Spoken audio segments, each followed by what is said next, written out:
Gotta make a move to a town that's right for me. Do do do do do do do do do do.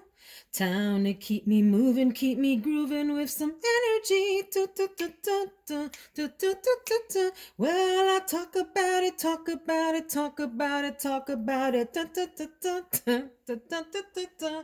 Talk about moving. Won't you take me to Funky Town? Won't you take me to Funky Town? Welcome to Veronica Says. It is 80s week here on my channel. Every day this week, I'm featuring a fragrance that takes me back to my childhood decade, the 80s, sharing some associated memories and some songs that also remind me of the fragrance or that the fragrance reminds me of. So, what you heard when you first came on is the song Funky Town by Lips. I think this was released right at 1980, if I'm not mistaken. And just a quick association with Funky Town, we still had 8 tracks. Okay, I was 5 in 1980. We had 8 tracks. We had this on an 8 track in those huge sort of wardrobe pieces, if you remember. Actually, not wardrobe. They look like a huge, like long buffet table. And they were really from the 70s, but they made their way into the 80s. And you had to open the lid on it and put the 8 track inside. The electronics for the music were on the inside, and then in the front it had these what we would now consider super gaudy wood looking grills on them for the speakers. So that's my association with Funky Town, which is probably one of the like happiest songs out of the 80s ever. So check that one out. I have 2 fragrances to share with you today because I had a hard time choosing between them because my memory associations are similar. So I hope you'll indulge me while I talk to you today about Private Collection from Estee Lauder, which is actually not an 80s fragrance. It came out in, I think it was the early 70s, but I associate this with the 80s and I'll share why. And then White Linen by Estee Lauder. So, and this is as classic 80s as it gets. Um, so let me talk about why these two remind me of the same thing. Actually, let me talk about them separately and then why they remind me of the same thing. So I'll bring that together. So let me talk really quickly about this beautiful fragrance here, which my husband and son do not like. They don't like it. It is the Estee Lauder Private Collection, but the reason I'm turning it down is because I want to share that this is the pure fragrance spray. This is different than what's on the market right now. Estee Lauder recently released, I think it's called like an Eau de Private Collection, and it's not the same fragrance. It is a weaker version of it, still a nice fragrance, but it's not this one. This is the potent one. I got this off of Mercari at a really good price. They don't make this anymore, and I am not going to spray a lot of it. I did today for the purposes of the video, but this is one of those that I will probably nurse because I don't know that I'll ever come across at least a full bottle like this at the price that I got it at. So this scent really quickly is a floral green, and it's also very, very herbal to me. Okay, it reminds me of when if you have fresh herbs and you rub them with your fingers, the scent that comes off of your fingers. This is that nostalgic fragrance that immediately takes me back to being outdoors in New York City. So there, I just ruined it. That's the association with White Linen as well. An association with the outdoors. Preview, spoiler alert. And this is one of those fragrances that it's considered like a classic Estee Lauder fragrance. It's called Private Collection because it was made for Estee Lauder to wear directly. And it was mass marketed, I think, once and then taken off the shelves or something like that. I don't know the whole history. The top notes are green notes, which are very prominent to me: hyacinth, lime, bergamot, orange blossom, and lemon. The middle notes are chrysanthemum, narcissus, honeysuckle, mignonette. Is that how you say that? jasmine, ylang ylang, rose, and pear. Like how many notes are in there, right? What a crazy combination of notes. The base notes are oak moss, coriander, cedar, patchouli, sandalwood, heliotrope, amber, and musk. Uh, okay, I'll come back to the scent memory of this, and then let's talk about white linen. White linen is so very 80s. I don't know anyone who doesn't associate this with the 80s. It did come out in the late 70s. It came out in, let me see here, 1978, but it was heavily worn in the 80s. And in New York, there were a number of like what you call street vendors, people who would put out their tables like downtown and whatever, and they would sell oils. All right. And there were a lot of oils that imitated white linen, so it even like amplified what's nice about white linen in those oils. So great memories of this scent. I think the bottle is cool. It has this, you can't really see it very well in the camera, but this ridged top that's really sort of tactile, right? uh, and this so let me talk about the notes. It's a fresh floral fragrance. It says here that it's also woody and earthy. I don't get that. All right. I do get a little bit of the green in it. It has top notes of aldehydes, which are strong. If you don't like aldehydes, I would completely skip this because they come at you real quick and they actually stay around for a while. So aldehydes, lemon and peach, middle notes of hyacinth, carnation, lily of the valley, rose, lilac, jasmine, iris, orris, violet, ylang ylang, and orchid. So many notes. Base notes are oak moss, vetiver, cedar, sandalwood, benzoin, honey, amber, and tonka bean. There is a lot going on. The perfumer describes it as an intense fragrance. And I would say that's true. It's definitely an intense aldehydic fragrance. So let me talk about the memory association of these. This one's easier to talk about. I remember very distinctly being in an above ground subway. That doesn't make any sense, Veronica. An above ground train that eventually then goes into the subway in New York. And this woman came by. I was young. I was waiting for the train. So I was like on the platform. If you've been to New York and you've been to like the northern Bronx, you know what I'm talking about. There are above ground railroads that run over the street system. So I was waiting on the platform and this woman comes by in, wouldn't you know it, a white linen outfit, flowing outfit. And she was wearing this. And I remember that when she walked by, the smell of it hit me so hard in a nice way. It was very pleasant. It was airy and fresh, and it did something to me. It's kind of hard to describe. If you know what aldehydes smell like, that's what you get. It's like fresh laundry times 1,000, with a little bit of green flowers on top of that. This is not a sweet scent at all. It's a very green, clean scent to me. If you ask me, fresh, right? Anyway, I associate this with that white linen outfit that the woman had on, but I also then associate it with the outdoors. I was out on that platform. It was a very warm day in New York City, the kind of day where as soon as you walk out, your skin starts to sweat, and the city has its own fragrance. So I mix in my mind this scent of white linen as a clean, fresh scent with this other sort of dirty, metallic, earthy, maybe smoky scent that the city streets emit when it's really hot outside. So if you don't live in a city, when it warms up after a cold spell, the earth thaws out and releases this like herbaceous, dirty fragrance. Well, cities do that too with their concrete jungle. The concrete, the streets, the asphalt, the building materials emit scents. If you are not a city person, it probably stinks to you. If you are a city person or you grew up in a city, you have an appreciation for that really, I can't describe it other than like a metallic, earthy, slightly like a sweaty smell that the city gives. So I mix that in my mind with white linen and the cleanness of this.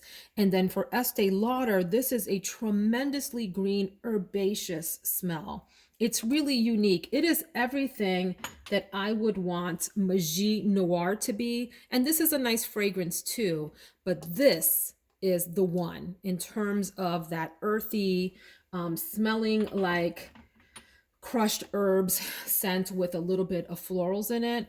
And I associate this with the outside because in the 80s in New York, there were a lot of abandoned buildings. So I'm talking about multi-story buildings. I lived next to one that I think was maybe 6 to 8 stories high. It had been abandoned for a long time. Um, and we walk past it every day like if nothing. Now, if you grew up in a city around abandoned buildings, you can imagine the sorts of behaviors that take place in there, the things that are happening. And so anyway, as the mayor in New York changed in the 80s, there was then this movement to take all of those abandoned buildings down. Let me back up and say that before that, there was this movement to put fake windows in the abandoned buildings. You can look this up on Google. I'm not making this stuff up.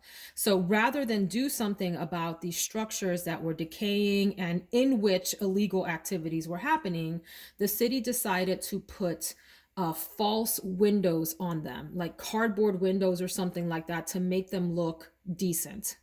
The craziest thing ever, makes no sense whatsoever. But as the mayor changed, then there was a movement to do the opposite, to take the buildings down and to have this beautification of some of the more low income areas in New York. And since then, there have been many movements like that. But what I'm getting at is I grew up next to an abandoned building. I know the story's getting long. Hang with me here. The building got torn down when the mayor changed, as well as a structure across the street from it.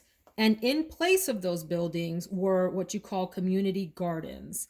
And so what that meant, and I'm talking, you guys, this is so crazy, among the rubble, right? So as the rubble was taken away, there was still some rubble left and whatever. Communities would build fenced in gardens, and they would use tires, old tires, to hold the soil in and create these like herb, vegetable, and fruit gardens. And so then rather than walking by an abandoned building, I got to walk by a garden. And I remember in the heat of the summer, the dirt, the smell of the dirt inside of those tires and the smell of herbs and vegetables mixing together to give me this scent. Okay. And I have, listen, so many fond memories of the 80s, the streets in New York in the 80s, for example. And if you know what I'm talking about, please leave me a comment. The pumps, the hydrants. Since we did have a pool in the neighborhood park, but it wasn't the most desirable pool to go to. So instead, what we would do would be to open the fire hydrant and take a can, like just a can of like vegetables or whatever that was emptied out, hollow out the other end so it was open on both ends. And then the guys would open the pump up real big and they would put that can on the water spray to create like this fountain of water that would go up and out and into the street, flood the street, and the kids, us, we would go run in the pump and play. At the same time, there were people jumping rope. There were people playing this little game that has chalk on the street, and I forget what it's called. I call it like Scullies or Skullsies.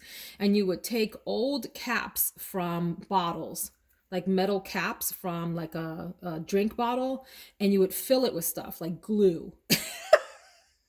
I'm not making this up. Sand, glue, dirt, whatever, something to give it weight. And then the thing was numbered, and you would flick, who remembers this? Flick the little cap to different spots and it would add up points and all of that. If you know what I'm talking about, I hope you will confirm that this is true. Anyway, these two beautiful fragrances are not for everyone. If you don't like aldehyde, stay away from this. If you don't mind them and you like a clean, fresh smell, white linen is a powerful one.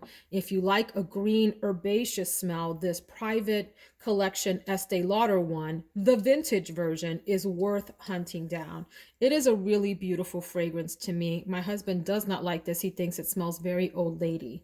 So just a quick thing there. So songs. Because these are very quirky fragrances, I then think of quirky songs, like I opened up for you guys with Funky Town. But something else that we heard a lot in the 80s were these one-hit wonders, like I was mentioning earlier in the week, that had really bizarre songs with strange lyrics, that we didn't know what they were talking about. So, do you remember 99 Red Balloons by Nina? You and I in a little toy shop buy a bag of balloons with the money we've got. Set them free at the break of dawn. Till one by one they were gone. Back at base, bugs in the software. Flashed a message, something's out there, floating in the summer sky. 99 red balloons go by. Bum, ba-dum, bum, bum, dum. Bum, ba-dum, bum, ba-dum. If you listen to the entire lyrics of that, it's to me about something in outer space, like aliens in outer space. I'm not quite sure to this day, and I'm 46 years old at this point, have no idea what the heck is the song is about, except that I also think of songs like Break My Stride, right? Who knows? Matthew Wilder. Last night I had the strangest dream. I sailed away to China in a little old boat to find you, and you said you had to get the laundry cleaned. Didn't want no one to hold you, what does that mean? And you said, ain't nothing gonna break my stride, nobody's gonna slow me down. Oh no, I got to keep on moving. And let's see what else we got here. You got Putting on the Ritz. That was another one-hit wonder by the artist Taco. Taco, Taco. I kid you not. Check out the video for that. He is all dappered out in this tuxedo with these ladies in these ball gowns. And he's talking about the upper class. So it reminds me of being like downtown in New York, the Upper West Side, around Central Park where the wealthy lived. If you're blue and you don't know where to go to, why don't you go where fashion sits? Dun, dun, putting on the Ritz. Have you seen the well-to-do up and down Park Avenue on that famous thoroughfare with their noses in the air? High hats and narrow collars, white spats and lots of dollars, spending every dime for a wonderful time. Love that. And then the last one I have for you, and there's so many, we could spend all day talking about the one-hit wonders from the 80s that had these enormously quirky lyrics. Who remembers Rock Me Amadeus by Falco? Amadeus, Amadeus, oh, oh, oh, Amadeus. Do-do-do-do-do-do. I had not only the 8-track of Funky Town, but as records started to come out, I had the actual vinyl record of Rock Me Amadeus. Rock me Amadeus, rock me Amadeus. Do do do do do do do do do do do. Total fun. Total fun. And I had the littler, I forget what they're called, but the little smaller vinyls of these other songs like Putting on the Ritz. And I have such fond memories of sitting there with my sisters trying to get the needle just right on the vinyl to get the song playing. And then looking out the window and watching kids playing in the street, going out there and playing, and then coming back in and listening to music again. So those are my 80s scents and memories of the day today. Quick preview. Tomorrow, we're going to look at some of the hip hop and rap that came out in the 80s. And I have a few songs lined up for that. Really fun songs that I know most of you will know. And then there's some that are obscure one-hit wonders that you probably won't recognize. But if you were into that music, you will know. And you'll go, gosh, I forgot about that. And then on Saturday, I'm going to end the week by talking about the major icons that came out of the 80s in music and doing a little tribute to them. Awesome. Let's go check out the makeup of the day. I'm going to keep that portion quick since I have chatted here in the perfume portion. So here is the makeup wardrobe for today. At the center of attention is the Mothership 1 Subliminal palette from Pat McGrath. I have talked about this before, so I'm just going to open it and show it again and talk about a little bit about the look that I think I want to do with that. What I would like to talk about today is the fact that I have finally gone through my first Precisely My Brow pencil from Benefit in the color 3.5. This was a good pencil, even though the top thing that was on this, there was like a cap on that broke, but It's been a faithful pencil. I'm finally down to the end. I will repurchase this. Absolutely. It did well for me. I have, though, dug into a backup. It's not a backup, I'm sorry, an extra pencil I had on hand that I haven't used yet. And it's the CoverGirl Soft Brown Ultra Fine Brow Pencil. The Ultra Fine Brow Pencil. CoverGirl in soft brown 710. So it comes with a little spoolie. I did use this yesterday. So I think I just said I didn't use it. That's not what I meant. I meant that this is a new stick for me. And it's okay. It's not like the Benefit. It's a little bit thicker. Or at least it goes on a little bit thicker, which I don't love so much. But I will make it work and keep reporting back to you all how this is doing. So that's the CoverGirl Ultra Fine Brow Pencil to fill in the brows. I also want to say that I'm continuing to try out my Shiseido Synchro Skin Self-Refreshing Foundation. Shiseido apparently recently came out with a new one that I am not rushing to buy because this one that I have this in two colors. This is in the color 330 Bamboo, which is a little bit light for me today. But anyway, this is a fine foundation. There is nothing wrong with it. My sourness comes with the fact that it was super duper hyped up on YouTube as like the best foundation ever when it came out. And I just don't see that. I think it's a nice foundation. I do. I think it's fine. I probably won't rush to repurchase it though when I'm done with this one and the other one. Maybe I'll try the new hydrating one. I forget what it's called, but it's like a radiant version. I might try that just to see. This is okay. No problems. I'm not complaining about this, but doesn't go in like a holy grail status. I did do, and I've already done some of the base products for today, and I did go in pretty heavy with this Hollywood contour wand from Charlotte Tilbury. I have mine in the color medium dark. And this is an interesting product. And so I do have one complaint, and it's about the applicator. It comes in this sponge, which is both a blessing and a curse. You have to twist the thing. And I just recently realized that like a month ago because I was using, I forgot that it had this twisty thing. I'll just leave it at that. So I rediscovered that rather just like a month ago or so. But if you're not careful, it will get a lot out and then the product inside separates. So sometimes you get just like a clear fluid out of here and you have to mix it up. Don't love that. So I am on the fence about whether I would repurchase this, although I do like once you get it on your face, the right color. It's a nice dark color for contouring, so it creates some good definition and it's easy to blend out if you work with it right away before it dries out. And it is called an easy contour, and I believe that that's true. So I'm on the fence about repurchasing. I do like the product. I want to also quickly talk about Jouer. If you haven't gotten turned on to Jouer, let me be that person. I have this one, which is the medium to deep duo for bronzer.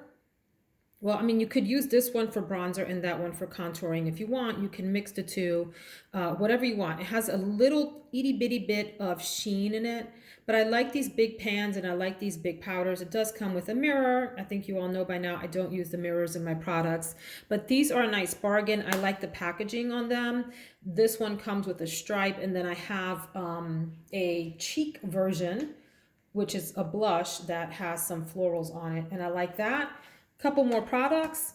I today for lipstick am going to use Urban Decay's 24/7 Glide On Lip Pencil in the color 1993. Yes, I know it's not an 80s product. Can you believe it? And it's this really beautiful, soft medium brown color. Not too dark and not too light. I'm in that weird like zone of color where if it's too light I look washed out, and if it's too dark I look like I'm in the 90s, you know, with those super dark liners. I have the color Mull It Over. This is the Powder Kiss lipstick formula from MAC, the color 314 Mull It Over, and I want to try this out today. I know I've used it before. I want to retry it. It's this beautiful, vibrant, peachy, rosy kind of color. And I like that it's a matte formula. So this is the Powder Kiss formula, which has been raved about. So I look forward to trying that. And then finally, let me show you the palette. And I don't know if that will go together. This is the Blossom Time Rose Powder Blush. This might be a little pinky for this when it's warm. I don't know. We'll have to figure that out. I might have to switch out my blush. But I've talked a lot about Pat McGrath on my channel and will continue because I really enjoy these shadows. And love this crazy packaging that these come in. But this is Mothership 1. I think that this is probably, this and the Bronze Seduction are the most versatile of the palettes. Maybe this one even more if you like cool tones. I would go for this one. This is what she looks like. She is a beautiful palette. As I've talked about before, these four over here are what are called her special shades or astral shades. They can be used as toppers on the other shades to create a different color or to amp up your look or to get really glitzy for the evening. And then you've got some mattes and a couple of shimmers. These are 3 mattes and these are shimmers. And they're really pretty. I like that this is a cool tone palette and you can go completely cool. Or if you use a little bit of bronzer with this, like if you put a little bronzer in your crease first and then go in with your cool tones, it will give you a nice background effect so that it's not totally too cool and does have some warmth to it. So this is the palette that I'm going to use today. I don't know where I'm going to go. I definitely know I want to use that color. It's one of my favorites. Here, let me just swatch that one. I like that it's light and it's hard to like overdo it with that in your crease. Really pretty taupey color. Okay, I lied. Let me also do the very special blue shade. That looks ridiculous on top of that now. There you go. This is what her palettes are famous for. But you see how if you just apply it regular, it gives you this really navy blue. But if you put it here, it starts to dip into some other like midnight blue territory over the shade here. So, and then one more. Okay, I'm gonna make a liar out of myself. You see how it's purple in the pan, but it has a shift to it, purple and blue. So here it is on its own, and you can wear it just like that, and that's fine, right? Or you can layer it over other colors for a different effect. Now it's looking purple in the camera, it looks like, but on my hand, it looks really light baby blue. Really interesting, fun colors. That's what I'm going to use today. If you're interested in the look, please join me over on Instagram at Veronica Says. Look at that. You gotta love that. Join me at Veronica Says All, rather, not Veronica Says. It's Veronica Says All, one word, on Instagram. I post my looks almost daily. I didn't yesterday because we were running out of time, but I will today.